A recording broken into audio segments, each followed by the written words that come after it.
আজকে আমি রান্না করব নারকেল কোড়া দিয়ে আর শোলা কচু কুড়িয়ে নিয়ে আমি কাতল মাছের মুড়ো দিয়ে ঘন্ট করব। দেখো কিভাবে করি। দেখো বন্ধুরা, আমি অলরেডি নারকেল আর তোমার শোলা কচু সামান্য দিয়েছি, নারকেল একসঙ্গে মিক্সি করে রেখে দিয়েছি। এবার এটা আমি কাতল মাছের মুড়ো দিয়ে ঘন্ট করব। বন্ধুরা, কাতল মাছের মুড়ো আমি অলরেডি ভেজে নিয়েছি। এবার আমার নারকেল কোড়াও হয়ে গেছে, অল্প কচু দিয়েছি, আমার কড়াইতে তেল গরম হয়ে গেছে।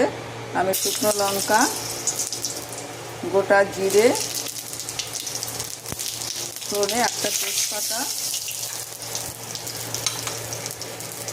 আদা কুচি, কাঁচা লঙ্কা কুচি, তেল আমি অল্পই দিয়েছি কারণ নারকেলের তেল ছাড়বে। এবার এটা দিয়ে দেবো।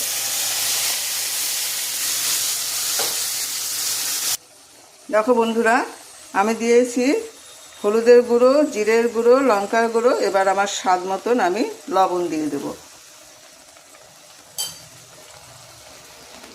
দারুণ টেস্ট হয় নারকেল কোড়া দিয়ে কাতল মাছের মুড়োর ঘন্ট।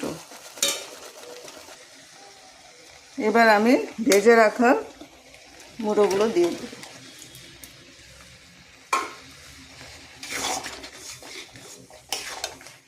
নারকেলটা সেদ্ধ হওয়ার জন্য সামান্য জল দেব।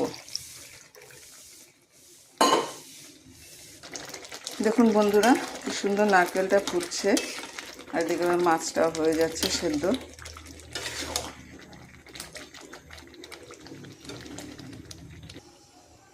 দেখো বন্ধুরা, ফাইনালি হয়ে গেছে, তেল ছেড়ে দিয়েছে।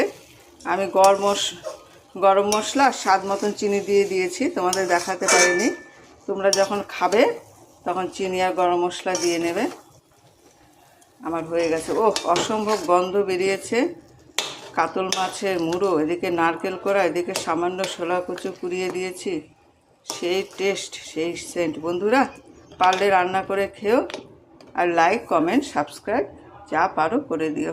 রাখছি তো বন্ধুরা, ধন্যবাদ।